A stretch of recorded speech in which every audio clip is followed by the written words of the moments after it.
This podcast is brought to you by the Heldridge Hotel, New Brunswick's only 4-star hotel and a preferred hotel of Rutgers football fans. The Heldridge helps you make the most of your game day weekend, providing premium accommodations in the cultural heart of downtown New Brunswick. Restaurants, bars, theaters, parks, museums, and more are only steps away. Whether you're traveling alone or with a large group, book your stay at the Heldridge and make the most of your game day weekend. Visit theheldridge.com today. Behind those cozy nights at home, thousands of employees at BP go to work every day. People producing more U.S. natural gas. People building grid-scale solar capacity. People turning landfill waste gas into pipeline-quality renewable natural gas. And people delivering all of that power where it's needed. They're part of the more than 300,000 jobs BP supports across the country. Learn more at bp.com/investing in America. From NJ.com and the Star Ledger, welcome to the Rutgers Rant, your one-stop podcast for the Scarlet Knights, with your hosts Steve Politti and Rutgers insiders Brian Fonseca and Pat Lenny. Let's start chopping. All right, everybody, welcome back to the Rant. Politti here, Lanny, Fonseca, our 2024 wrap-up show. We'll make it quick. Little Rutgers joke there. Wasn't a great year in a lot of ways. We'll talk about that. We're talking, do some more football portal news. We're going to talk basketball at the top. Big win over Columbia, 91-64. Brian, I wrote this morning.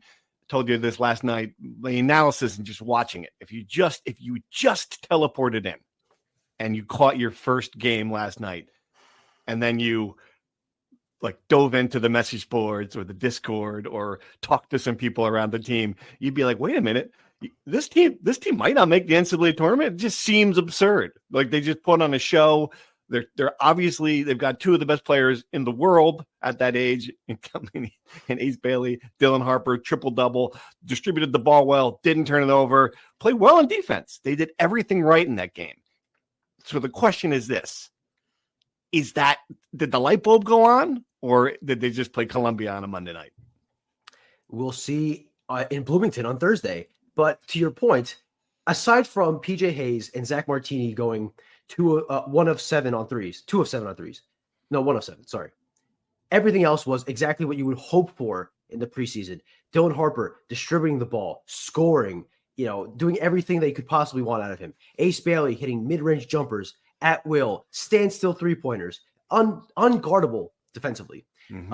Jermichael Davis, who everyone thought was going to be the breakout player, make a jump as a sophomore, 7 assists, 0 turnovers, hitting threes, playing under control within himself offensively. He had maybe his best game of the season. Emmanuel Obole continuing to improve game by game, aside from the 2 really dumb ticky-tack fouls on the offensive end. Lathan Somerville, some offensive, good finishing. Again, tough rebounding. Everything you could have possibly wanted out of this Rutgers team happened on Monday night against Columbia, right? So it's something we didn't see against the Merrimacks, the St. Peters. It's something that we saw in spurts against the Alabamas, the Texas A&Ms. Can they do it against Indiana? That, to me, if they can replicate something like this against a not great Indiana team, but a team with an elite center and some really talented pieces, then you start to think, okay, going into the stretch in the Big Ten, the season is salvageable. And if you make the NCAA tournament in March, this team has the firepower to end up living up to our expectations after all. Yeah. I mean, Pat, it was team basketball, Pat. It's the best way I can put it. 26 assists, 4 turnovers on offense. So that's good. Defense, I mean, you just switch in. No easy, not the same layups that you saw against Princeton. They defended well. Both sides of the ball. It was a really team game. Yeah, I think one of the plays of the game that kind of went unnoticed was Columbia was shooting a 3-pointer and Ace Bailey blocked it. Yes. I was like, wow, that's the kind of defensive effort that those kind of plays. Dylan Harper 10 or 11 steals, it was incredible. That was the kind of defensive performance you've been waiting for. And maybe you just say, well, Columbia isn't necessarily that kind of physical opponent that they're going to face in the Big Ten, but at least it's a step in the right direction, something to build off of. Right. So, like Brian said, the true litmus test will come Thursday against Indiana, but everything was very encouraging. And most importantly for me, it was that little glimpse of defense that really kind of stood out above everything else. Right. To build on that, and with Play's point, Steve Peichel mentioned this. Columbia is a team that backdoor cuts you to death, much like what we thought Princeton would do and what Princeton did do. And they were very clearly prepared for that on the scouting report. They deflected a bunch of those backdoor cuts. They rebounded the ball really well defensively. They were prepared for all of it. I mean, when you have 9 days to prepare for Columbia, that's to be expected. But they played decently well on that end because of all that. And they stopped Geronimo Rubio de la Rosa, who's one of the most efficient offensive players in the country. They held him to 17 points on, I think, 18 shots, which is pretty good. Yeah. And I also wonder if we saw a different side of both of the stars. And great, like we've talked about this in the podcast, they've been brilliant from the start. Nothing that's happened here you can possibly pin on them. But I will say this. When you see Dylan Harper going to be a distributor first and a rebounder first before he's a scorer, that's a different side of the kid who was barreling into the paint and scoring 30 points against Alabama. It's just a different player, right? If you see Ace Bailey, and it's the shot selection, it's not that he's making them. Like there were none of these turnaround 18 footers in the baseline. It was all the shots right at the elbow, 15 footers. It was open 3-pointers. It was just a good, like really in the right position offensively, especially against the zone. And that's something the kid probably hasn't seen a lot of. I thought those two things were also pretty encouraging for the two freshmen. Absolutely. It was like an almost tailor-made game for Ace Bailey's mid-range game, just to be right on the foul line and break the zone. And then the way they moved the ball was so impressive. And maybe that was just a product of the zone too, right? But you're absolutely right about Dylan's looking to distribute was huge. Brian brought up Jermichael Davis's assist to turnover ratio was very impressive. He played great. And you saw a little bit of everything, like you said. So, but most importantly, those two guys adding some versatility to their game is always going to be a big deal for Rutgers. Anytime you can get more from Dylan and Ace Bailey, like that's next level. That's how this team can take that next step. If it's defense or those two guys outperforming expectations in some way. Right. Dylan going 4 of 7 on threes. That's the one hole in his offensive game. If you could come up with one, if he's hitting threes like that, I don't think there are many teams that can stop him. And it opens up so much for Rutgers, right? Because then you split him out in the perimeter. He's going to drive to the basket. You give him the perimeter. He's going to knock down threes. You bring up everyone to him. He's going to distribute the ball. The most complete offensive player Rutgers basketball probably has ever had. And I think that's clearer by the game. After the game, I asked Steve Peichel, like, what did he see about in this 13-game sample size that gives him confidence going into the meat grinder of the Big Ten? And I thought his answer was pretty telling. He said, well, we've been in the meat grinder. Clearly, this is where he thinks that the schedule, the way that they played up in a way they have never played since he's been in 9 years at Rutgers, the fact they went to Vegas, the fact they've been on the road in a place like Kennesaw State and they played Princeton, I think he believes that, really does believe that prepared this team for this moment. There's a compelling case to be made. And if you want to look at glass half full after that game, I totally understand why you would. And you would look at this. You would say, okay, this team looks better than it did when it started the season, and it has not lost any games that you would say, well, that was just a terrible performance. Like even on the road against Ohio State, they've always lost that game. Like they did, they've been in the final minute against Texas A&M and against Alabama, even against Kennesaw and Princeton. Those are last second games essentially that they lost. Again, I'm making the case for you. If you're feeling positive about this, like, all right, this is a new season. This team got through it at 8-5. And the next point, Brian, now you've got 12 quad one games. Ultimately, it didn't matter what happened. The NCAA tournament. You want to make the NCAA tournament, it's right there for you. There's no questions about it. You can go out and win enough to get there without a problem. I'll push back on that a little bit. They got blown off the floor in the first half against Kennesaw State, right? Like that. They were, to their credit, they only lost that game by one possession, but the fact they were even in that game was a minor miracle. They got blown out of the floor. They got killed by Ohio State for most part. They were in a dogfight with Princeton, a team that is good, but they should be better than.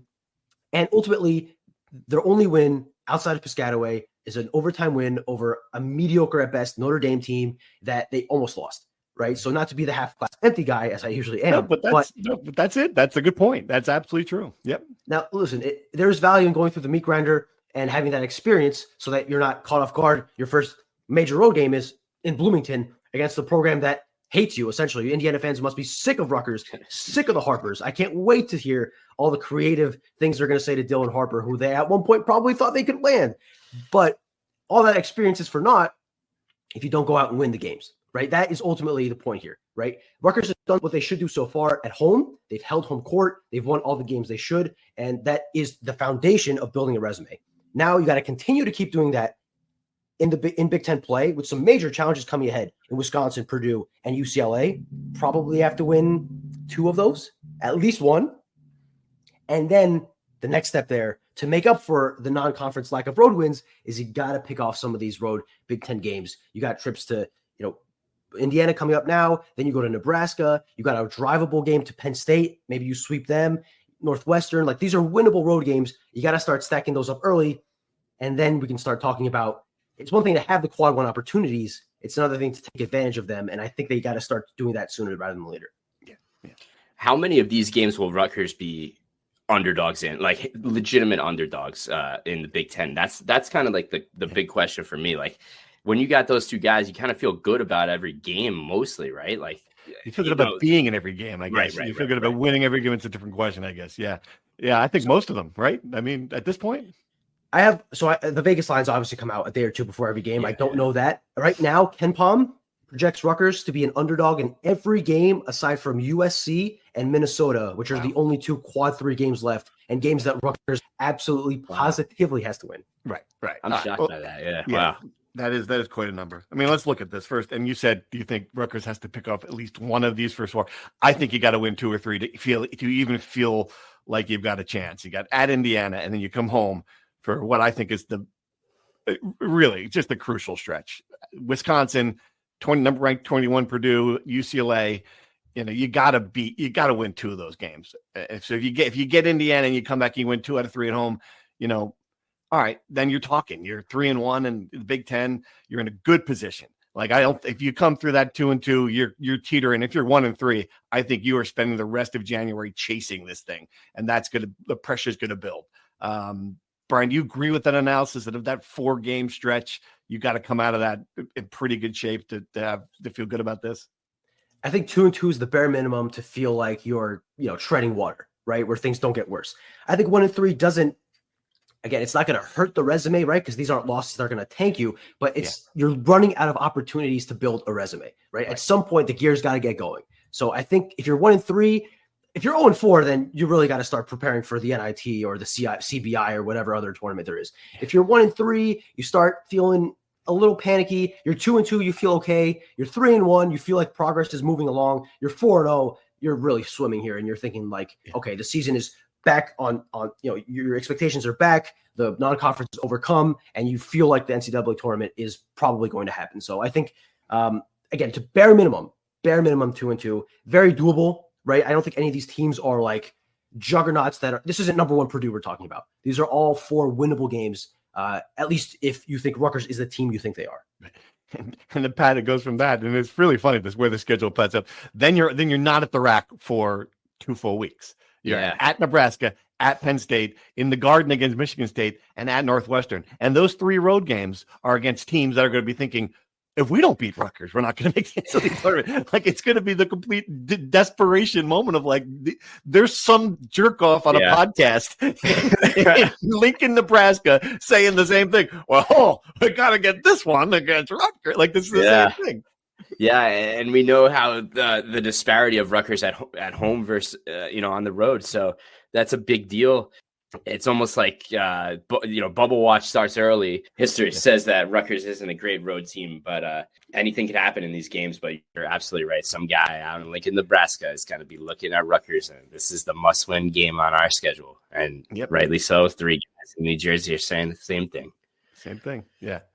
Yeah. And then you're in the teeth of it with February. And at that point, I think we'll have a good idea at the end of January where this team sits, if it's going to be a realistic thing, if it's going to be chasing it, because as you mentioned, Brian, it's not like these games against the winnable games at Washington, USC, Minnesota, even home against Iowa. It's not like these games matter in the resume building thing. You just got to win them, right? Like they're must wins now. I said in my column this morning, 11-7 with the right win, as long as there's no quad 3 losses, that gets you at least to the right side of the bubble. Do you agree with that over this stretch, Brian?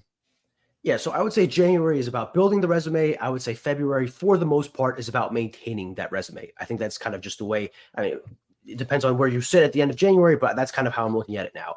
11-7, assuming 2 of those 11 wins are the quad 3 games, and you get, I assume in that scenario, you get 6 quad 1 wins, probably something to that effect. I'd feel okay at Selection Sunday. I'd feel like you are. Again, it depends on the rest of the college basketball landscape, but I think you'd feel okay. I think if you finish 12-6, then you're feeling good, right? You feel like you're going to be in the field. And obviously, if you win 14, which feels like a mighty task, then you're talking about seeding. But I think the conversation about seeding is kind of out the window at this point. Now it's just about getting in. And I think 11-7, you have a better than 50-50 shot. 12-6, you're pretty much in. Right. Well, I guess the question now is, do you think they're going to do it? We outlined this. We saw how the team played. We know its limitations. I tell you, and talking to Jerry Carino about this last night, like, it really does feel like pretty close to a coin toss, and it is a big, what I will say is it is a big ask, Pat. I mean, it's like, it's a big ask. The team's going to have to get hot, going to have to go on a roll. And these 2 freshmen, as good as they've been, they have to be even better. Which is like unbelievable, because Dylan Harper's like top 5 in the country in scoring. Like, how much better can he be? Right. It's like, maybe it's the little things, like we said, like we saw last night. It's the distributing the ball. It's playing better defense. It's Ace Bailey blocking that 3-pointer, boxing out, like, and then it's more so on the other guys, right? Like there has to be a third scorer that has to step up, and there has to be just better cohesive defense. So it's part of it's getting hot, part of it's these guys just being absolutely phenomenal, and then it's on the rest of the guys to fill in the gaps, as we said all year. So there are no definitive odds at this point, right? But the one tool we use, Bart Torvik, every day does 10,000 simulations of the college basketball season and gives every team a percentage chance of getting into the NCAA tournament. Entering yesterday, Rutgers had a 0.8% chance of being in the field. That is less than 1%, 0.8. After yesterday's dominant win over Columbia, Rutgers now has a 0.9% chance of getting into the tournament. So we're moving up 0.1% by day. Wow. By the end of March, you'll be feeling a little bit better. Now, in all seriousness, I do think it is 50-50 probably. I couldn't tell you one way or the other right now if they would get in or not. I felt probably not before yesterday. Today, I feel probably yes. It'll change with every game for me. Right. I think the keys are this. Dylan Harper and Ace Bailey have to continue playing at an all Big Ten level. That is non-negotiable. Mm-hmm. Rutgers needs to continue shooting as many threes as they took last night and hope that their sharpshooters make the threes, right? 30 threes is a good number, and I would like to see PJ Hayes and Zach Martini take 10 to 12 of those threes. You have to expect that this team is going to be offense-led, that Dylan Harper, Ace Bailey, and the offense is going to have to carry the load, and they're going to have to do just enough defensively. As I said in our video last night, Steve, the opposite of a Steve Pikiell team. Instead of winning these games 54-50, you're going to have to win them 89-84. That's just the reality, I think, of this team. And you have to hope that the rebounding continues to be good, maybe a little bit more defensive disruption. Steve Pikiell said that they had, implemented more things during this break that they didn't even use yesterday against Columbia. Could that mean more full court pressure? I think they certainly have the personnel for that, with Jermichael Davis leading the break. Does that mean, more zone? I'm not sure what it means. It certainly seems like they're willing to change some things up if they have to, and they have that in their arsenal. Whatever it is, they need to do just enough defensively, and they have to hope that, again, Dylan Harper and Ace Bailey could take them to the promised land, because we're 13 games into the season. Every game we talk about that mythical third scorer. I don't think he's on the roster. I just don't, right? And I think they're just going to have to, by committee, Jordan Durkak, Jeremiah Williams, Lathan Somerville, these guys are each going to have to all step up. I'm not sure Jordan Durkak's pump fake at the three-point line, drive into the lane as a bull in a china shop and try to draw fouls will work as effectively in Big Ten play. But if I'm being honest, that might be their third best scoring option, and they're going to have to hope that it's enough. Oh, man. Yeah. Geez. Oh, when you put it that way. Yeah. I'm leaning on the underline, Pat, and I don't want to again, there's so many things have to go right. Like, you could see this team, the way this team's played, you could totally see it getting to the point where it's in, and then losing to Minnesota. It's happened before. Like, There's just it's going to be hard, and it's a big ask, and the team's been so inconsistent. Like, we have not seen a week of just, or 2 weeks of just good basketball back to back to make me think it's possible. I want to be proven wrong, because I think this will be much more fun for the show, for the fan base, if they are sitting there on Selection Sunday and it's a thing and it's exciting and you get to see that pop up. I'm just not sure. Yeah, right. Like, all you can do is go off of what we've seen, and right, like, everything that was awful against Princeton, the lack of defense, no adjustments, bad coaching. Then it kind of comes back and everything's fixed and not fixed, but much better in a week. And you start to say, well, yeah, like we said before, this is a very good step forward. A lot of things that we didn't see, we saw. So the great part of the conference schedule is that you will get that consistency in opponents, in scheduling, and that's the time to really take this thing and get some stability, so that you do have some results. You can start to stack some results. So I think that stability will be good, and Rutgers can build off of, some performances. This Columbia game couldn't have come at a better time, I think. All right. Let's dive into football, and we'll come back to some basketball questions. We got some questions from on the Discord, and then we'll do a year-in-review wrap. But football, Motoré announced that he is coming back. No surprise. We all expected that. He announced it that's a bad time to news drop, right? December 30th on Monday night during a basketball game. Come on, Mo. Give us that during a news window where we can, talk about it. But still, big development. Could be 24 years old at this point. He's got to be already. He's in mid-20s. Their best pass rusher. Check a box there. If he can just get healthy and stay healthy, that's the most important player they're going to bring back on defense. What else do we now expect in the next coming days here with the portal reopening soon? It does reopen soon, right? So the portal doesn't reopen again until the spring, but the dead period ends, or quiet period, whatever. At this point, right now, transfers can't visit. So things are kind of in a holding pattern. I think Rutgers should hope to get clarity on Eric O'Neal soon. He's their top defensive end target. Kid played at Paramus Catholic from Staten Island, really trying to lean on that come home angle. And I think that certainly will benefit Rutgers. And I think they have a chance there. But a guy with, I think, 13 and a half sacks, 14 sacks last year, top 10 in the nation, is going to garner a lot of interest around the country. If Rutgers is able to beat that interest, huge building block at a position where they have not had a lot of production over the years. If they don't get Eric O'Neal, I think it's clear they need to get at least one defensive end, maybe two, maybe another defensive tackle. I'm wondering what they're going to do at left tackle. I still don't have much idea if they're going to hope to promote from within, if they're going to be able to nab a guy, but I certainly think that's the next priority. And then safety, they've offered a couple guys already, and it seems like they might have a guy on campus if I read the reports on the recruiting sites correctly. But they're going to need to add a body there. I think they have promising young guys that we saw in the bowl game. DK Gilly got some run, and Jesse O'Fury got some run. If you saw Jesse O'Fury on Kansas State's game-winning touchdown, it looks like he still has a long way to go, seemingly backpedaling and kind of not knowing when to make the tackle, right? Obviously, small sample size, he played 4 snaps, right? So I'm not saying the kid has no chance next year. What I'm saying is that I think you feel like when you're losing 3 veteran guys back there, you'd like to add a guy with proven experience, and I think that's kind of the way things are trending. So they've filled some holes so far, still some holes to fill. So it'll be interesting to see what happens here. And then I would expect maybe a few more. Well, actually, there will be no more departures, obviously, because the portal's closed. But in the spring, there will probably be more departures only because they have to get that roster number down to 105. And that explains some of there was about a dozen guys that went in the last day. That kind of explains it. Right. And none of those guys, to be clear, none of those guys were, one was a 4-star recruit, and people were like, oh, no, what happened to him? But as far as guys, once they got here, none of them were expected to be contributors.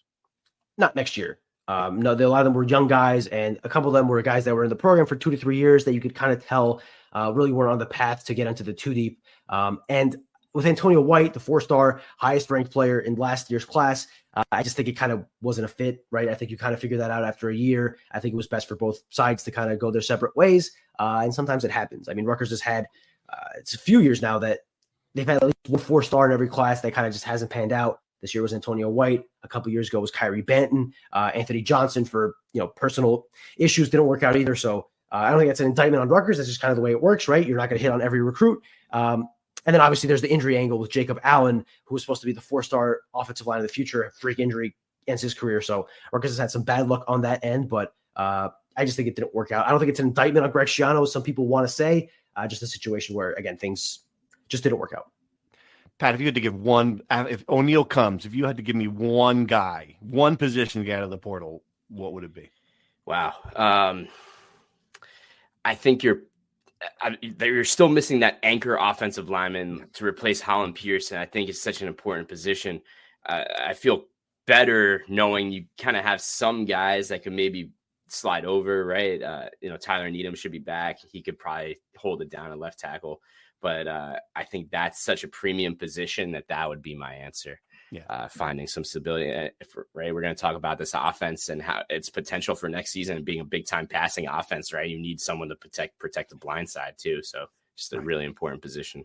So I'm with you there totally. All right, you guys want to go safety? I think safety's sneaky, really important. Right, like it's probably the position we think about the least. But again, they're losing so many guys: Shaquan Loyal, Flip Dixon. I think they need a body there. Again, if you can get Flip Dixon 2.0, I think you're in a great spot. So that would be mine. But I think obviously I agree with left tackle being. If Ethan's getting sacked in 2 seconds every play, it doesn't really matter how good the wide receivers are.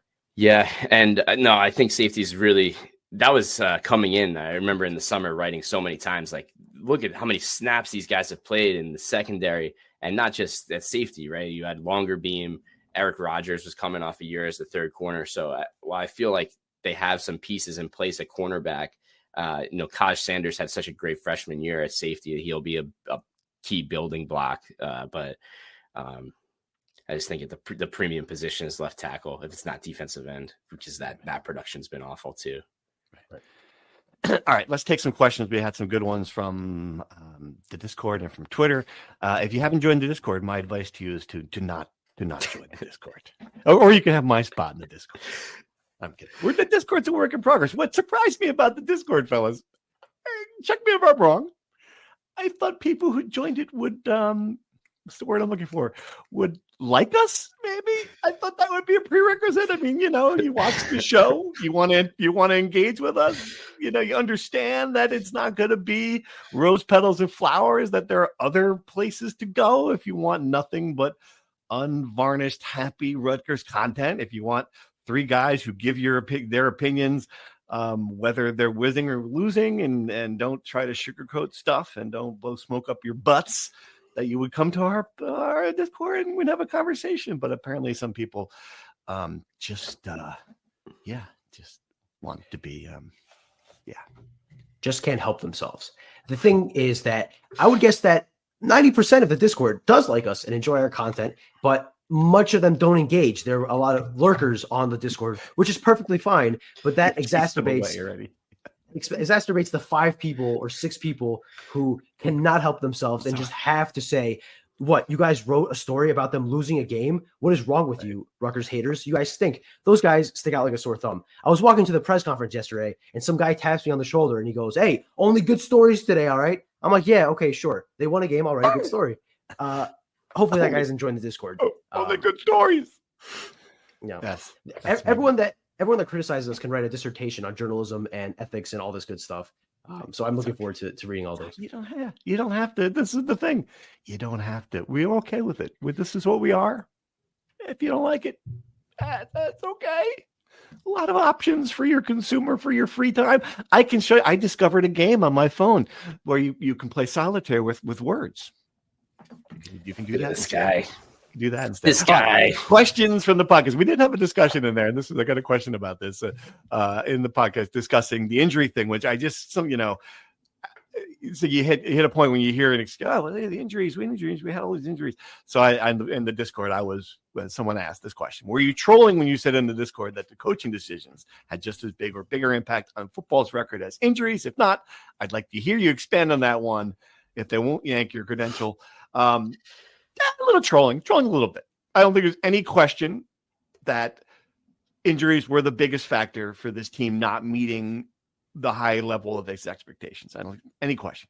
The point I was trying to make is that it was certainly not the only reason. Like, you can't say, well, if we were healthy, we would have won. Because if you were healthy, You weren't going to beat Wisconsin. Wisconsin destroyed you. You were not prepared to play that game against a mediocre Wisconsin team. You lost 42-13. If we were healthy, would you have won the bowl game?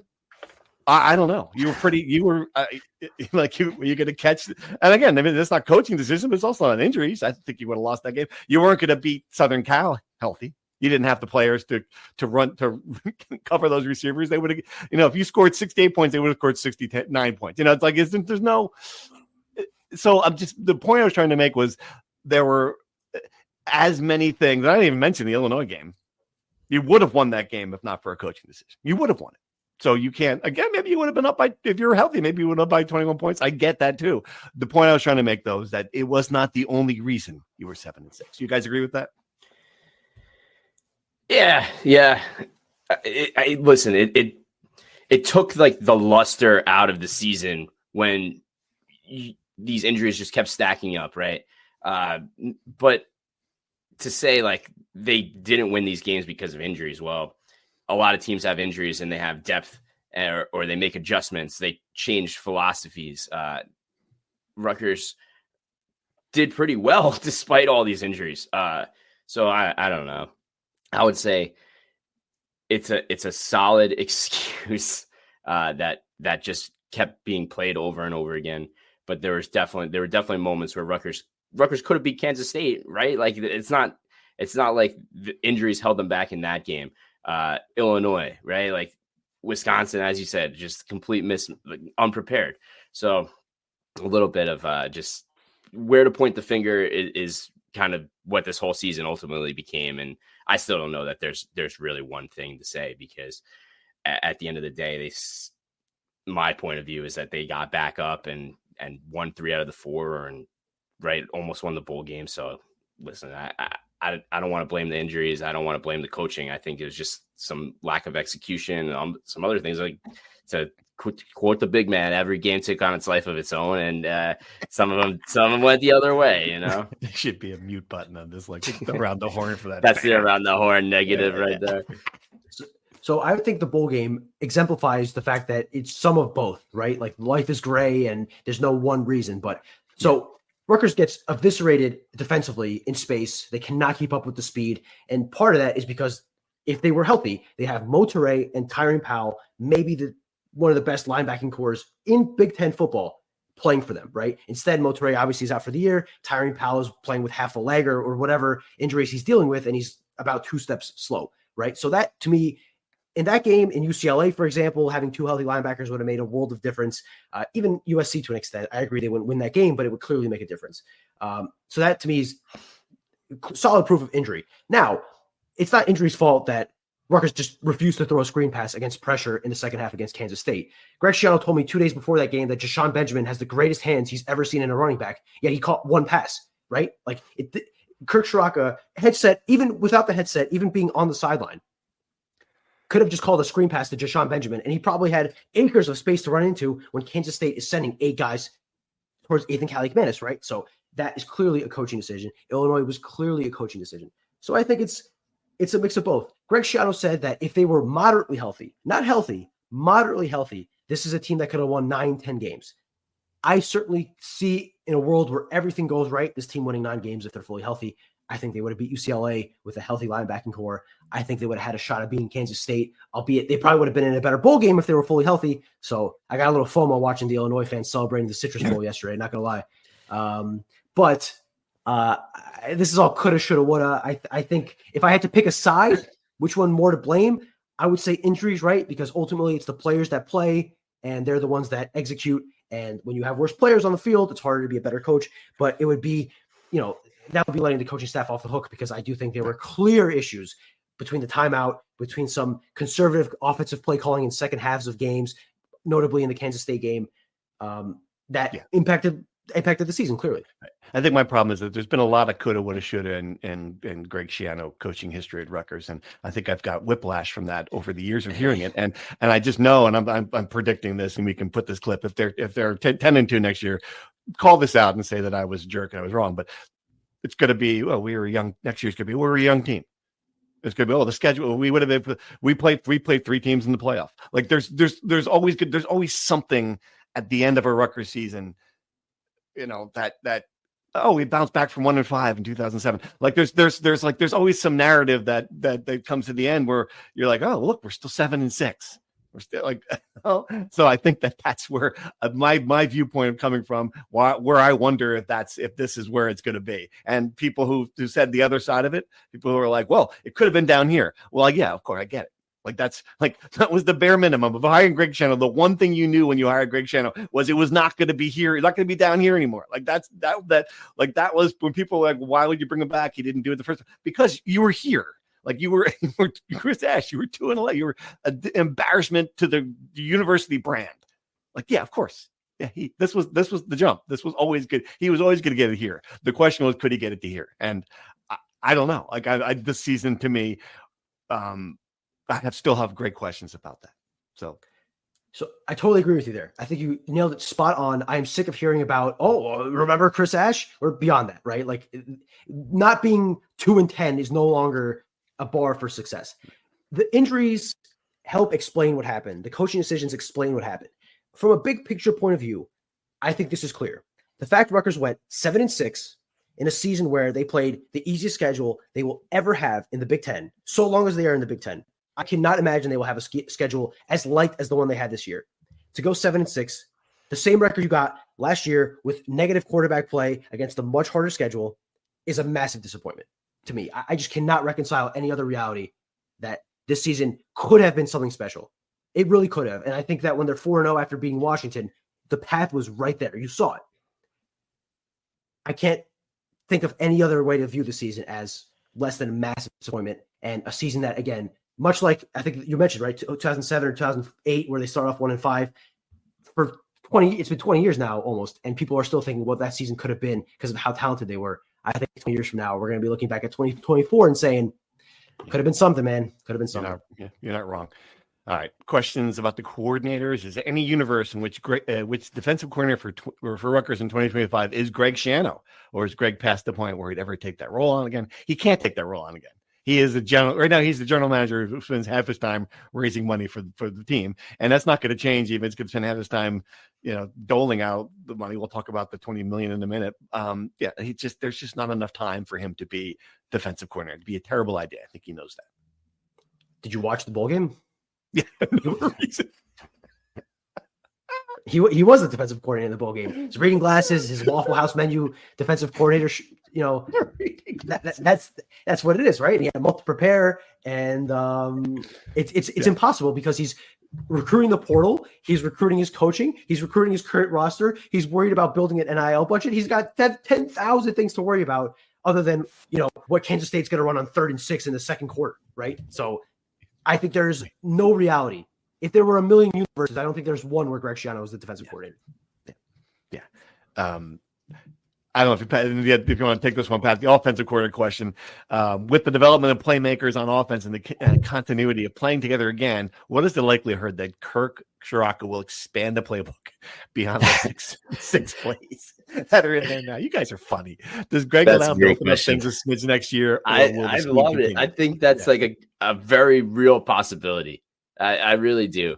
Because when his best offenses, if you went back and looked at him, like very versatile, they could do some things, but there was always the foundation of like, well, if we can run the ball, we're going to run the ball. If we have a bunch of receivers who can go up and get the ball, we're going to throw the ball all over the place. So like, he's a smart coach. I think he's really.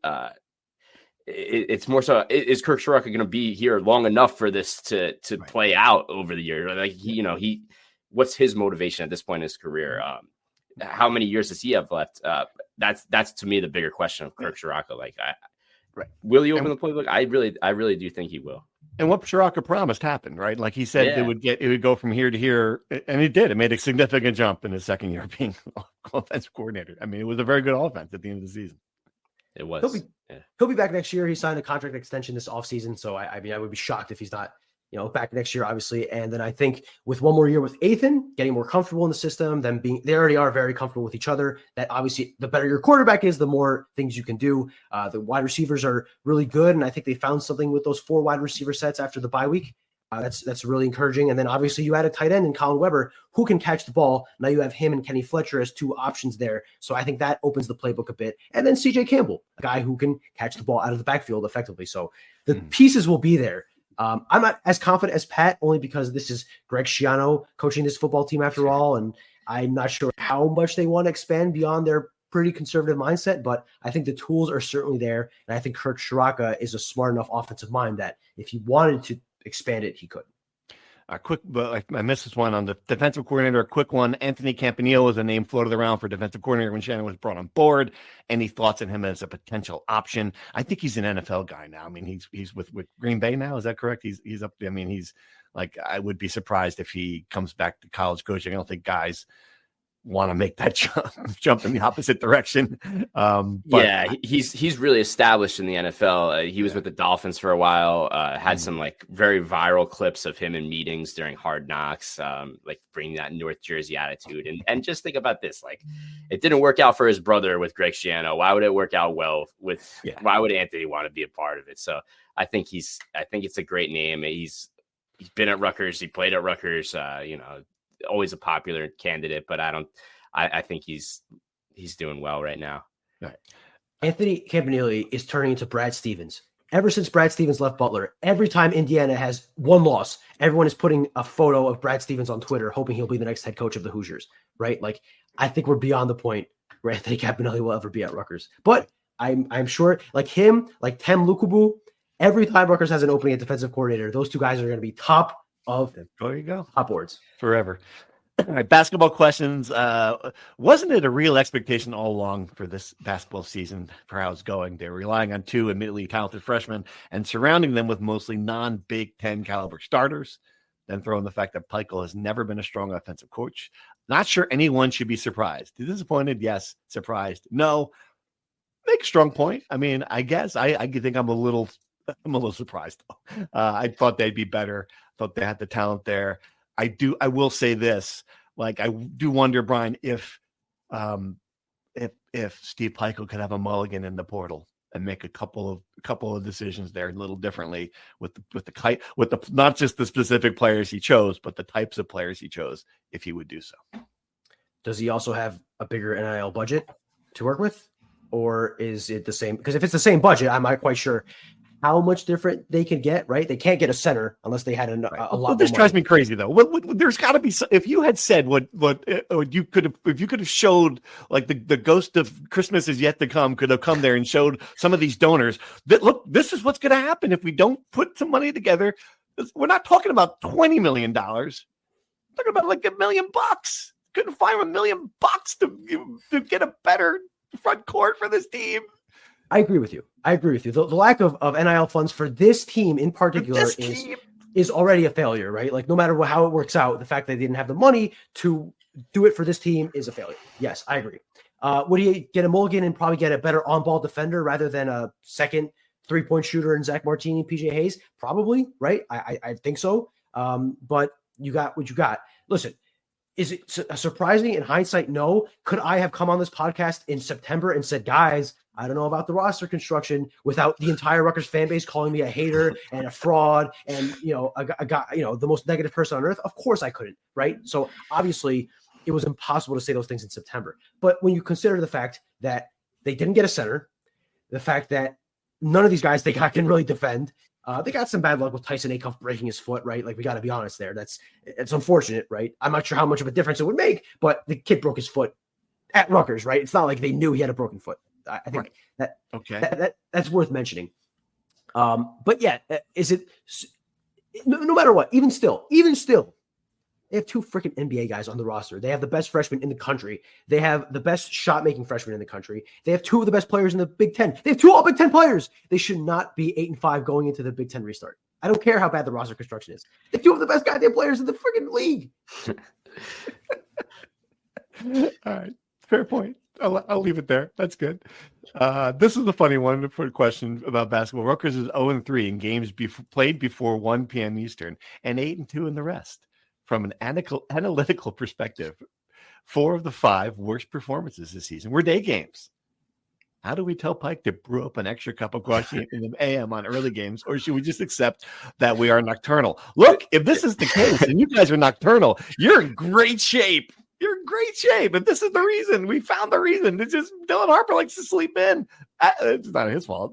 Zach Martini likes to sleep in. That'd be great. It could be pasta. It could be it. We've solved it. You guys are going to go 16-4 in the Big Ten if that's the case. All these games are at night now. Hooray! We're safe. Terrific. It just adds to the Rutgers lore, right? Don't give Rutgers noon football games because no one's going to show up. Remember when we thought that UCLA was going to go? UCLA coming across the country on a homecoming, we play at 9 a.m. and they're screwed, and they just came out and destroyed Rutgers in football. Yeah. My answer to this question is that very interesting observation, very smart, like thoughtful, probably irrelevant, but fun thought experiment. So kudos to our fans, our thoughtful, insightful fans who put in work for this podcast. We appreciate exactly. Yes, we love you in the Discord. And one final one that we answered this, I think, but just what is the realistic final record in Big Ten play that will be enough to get them in the tournament? I think we both agreed 12-8 would get you in-ish. The right 12-8 put you on the bubble. Put you on the bubble on the right side of the bubble, I think, because you would have to have 5. If you have 5 quad 1 wins at that point, as long as you don't blow it up with a Minnesota loss, I think you're in really good shape at that point. Is there any scenario where 11-9 gets you in? Like, or is there a chance if you have the right wins, will the committee say, man, I mean, look, they beat UCLA, they beat Purdue? Is like any possible talk where they could have a resume good enough at 11-9? I don't think the Big Ten has that, again, that number 1 Purdue, that quad 1 AA win, like this, the biggest win in college basketball, like they had in 21-22, right? So I'm not sure. I don't think 11-9 is impossible, but a lot of things would have to go your way, both in the wins you get and in the rest of the field. And you have to hope that, every March there's a historically weak field. You have to hope this is a especially historically weak field.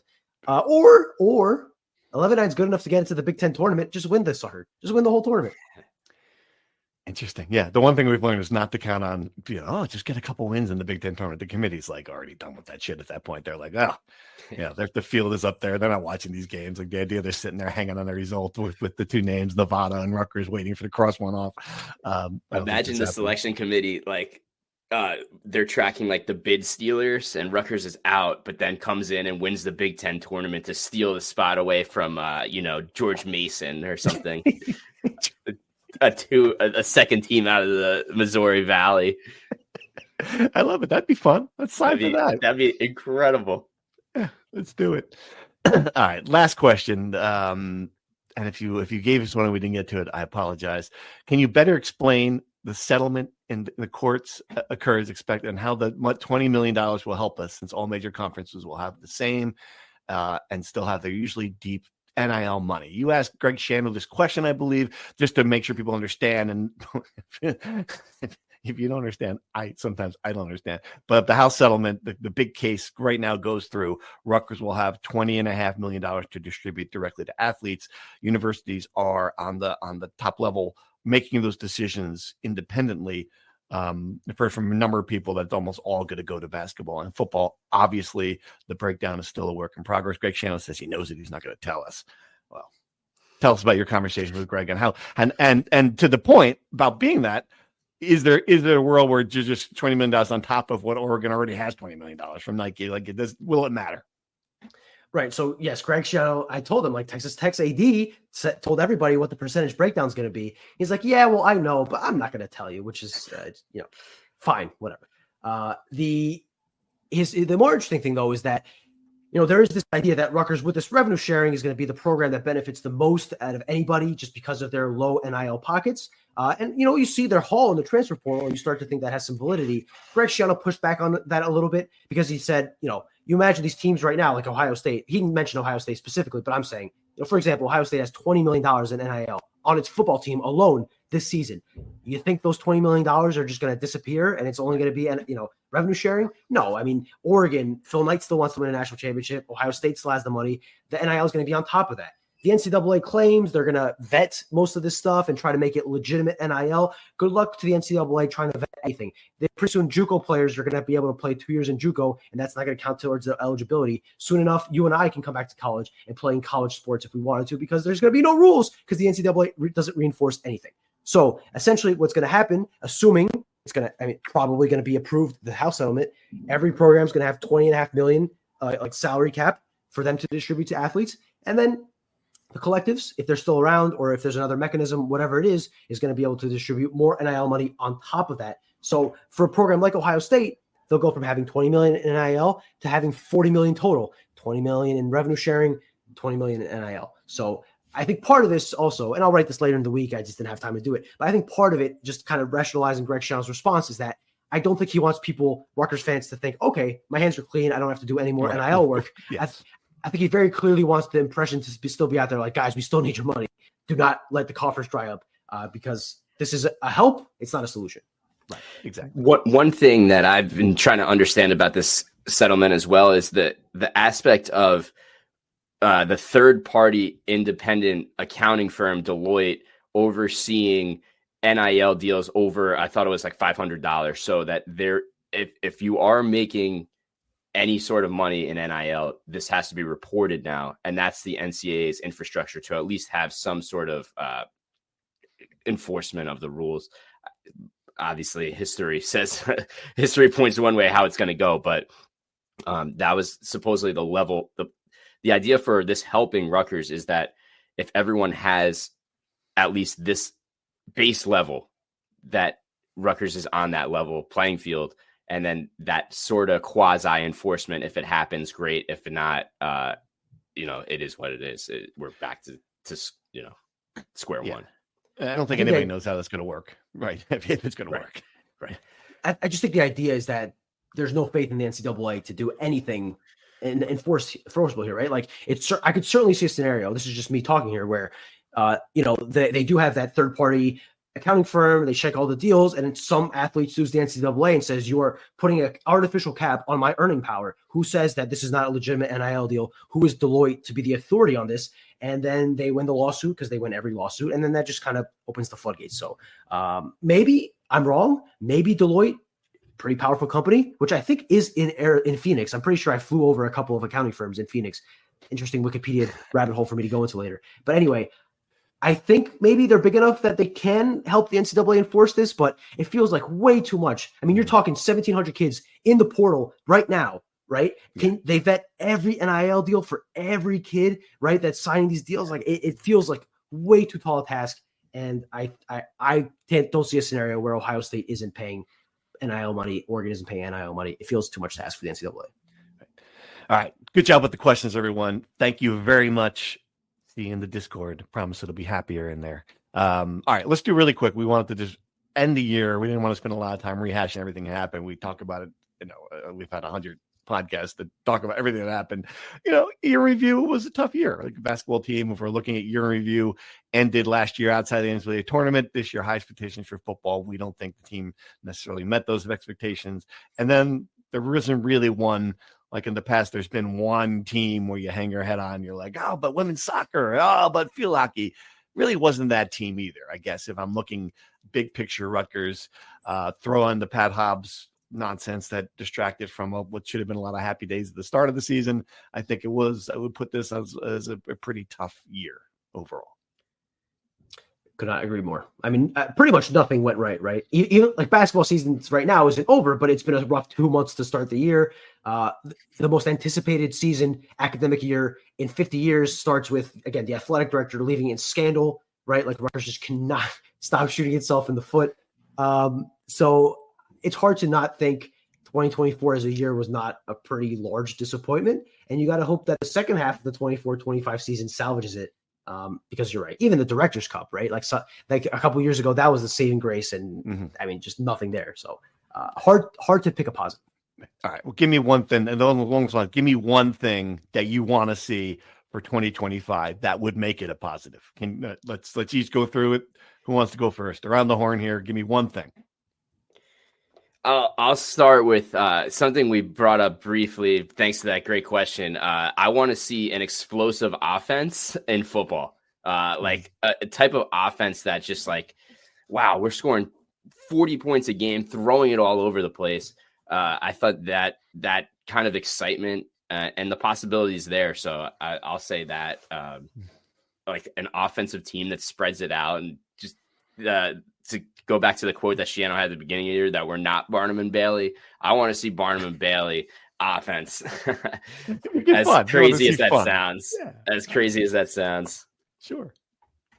I mean, this is a wish list, right? So we can go a little crazy. I'll avoid the cliche Final Four for basketball. I will say to build on Pat's point, I want to see a big football upset. They haven't beaten a ranked team in 16 years starting next year. They have 3 major opportunities with Oregon, Ohio State, and Penn State, and whoever other team they play that will be the surprise. Maybe they play the Indiana of 2025 and they'll have a chance against them.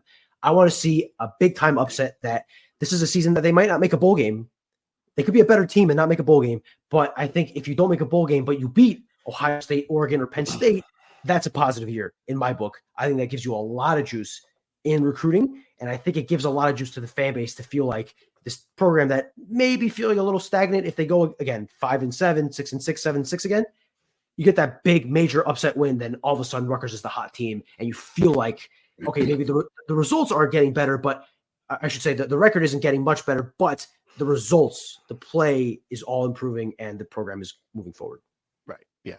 And you mentioned it, and I think we all, if you're going to pick one obvious thing, I think, seeing Dylan Harper and Ace Bailey drag this team to a relevant march. And I'm not talking, we're no longer talking, Sweet 16 or bust, like none of this nonsense, just getting into the NCAA tournament, being able to sit down on Thursday, put the game on, and to know that Rutgers is in the field somewhere. That to me is by far number one on the list.